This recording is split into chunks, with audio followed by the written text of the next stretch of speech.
Sir, before the House adjourned for lunch yesterday, I had started speaking on the Essential Commodities Amendment Bill.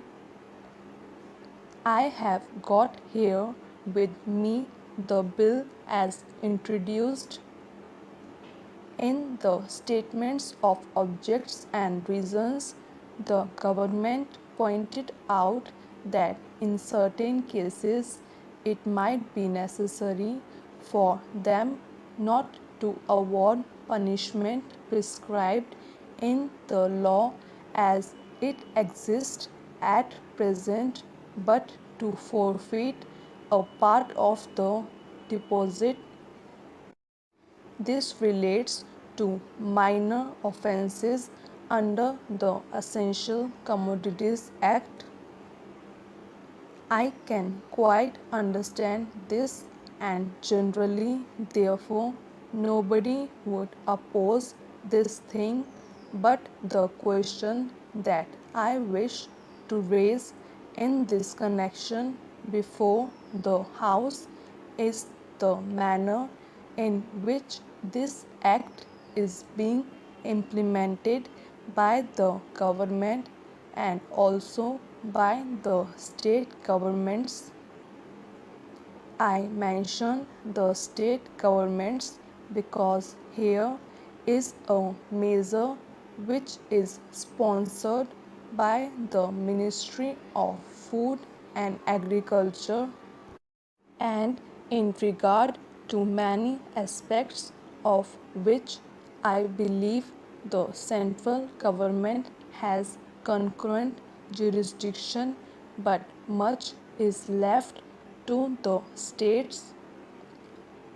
Our experience has been, especially in the state from which I come, namely West Bengal, that this act is not implemented properly by the state authorities because of various connections of certain people high up with the big business and others indulging in speculation, hoardings, and so on. The result has been that whatever should be done had not been done. The central government has got powers under this act to make rules, to give directions to the states, and to supervise the manner in which the particular measure is administered by the states. We found that much that should have been done was not done. What is the use of talking about punishment of the small fry? Certainly, if they are guilty, they have to be punished, and the smaller the fry, the minor should be the punishment. I agree there, but the point is that the act is not properly implemented. We should like to know from the government as to how many cases have been started under the Essential Commodities Act. We know that food grains had been hoarded, speculation had been indulged in, stocks had been removed from one state to another scriptiously by unfair and illegal methods. These should have attracted the attention of the Essential Commodities Act. The act was passed in this parliament with a view to putting a check on speculative rise in prices. When it came to the question of practical implementation of this measure, we found that the government had failed. Now government should say something about it. When government seeks to amend an act, it should tell us as to how the parent act, which is proposed to be amended, had been implemented.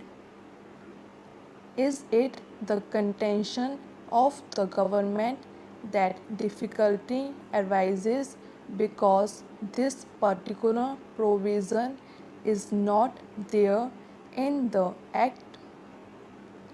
A government in trouble because they do not know how to deal with the smaller fries? Or is it because that those who are supposed to administer this measure at the state level, at the district level, have thought it fit to ignore it, have thought it fit to bypass it? If any measure of the central government was needed for controlling the price of food grains and ensuring the supply of essential commodities to the communities, it is the Essential Commodities Act. I would like the minister to say something on this. I know that he was not here to the time when we passed this measure, nor was there when the Essential Commodities Act was bypassed by many state governments. In the past, we had drawn the attention of the minister this problem, and that minister is now happily going to be the president of the Uttar Pradesh Congress Committee. But here I would like to say the minister who has stepped into his shoes as to what he is doing in order to see to the proper implementation of this act. How many prosecutions have been taken place? The smaller people, of course, should be dealt with very mildly. I agree and I support the measure, but taking the law as it is today without this amendment, it empowers government to deal very effectively so far as the provisions of the law go with the buy traders, wholesalers and profiteers. I would like to know as to how they have dealt with them. How many are in jail today? How many have paid fine? How many have suffered imprisonment? How many licenses have been cancelled as a result of malpractices, corruption, profiteering, and so on, all of which are provided for under this bill? We are entitled to know. Take us into your confidence in regard to this matter. I say from whatever knowledge we have that very few have been prosecuted under this act.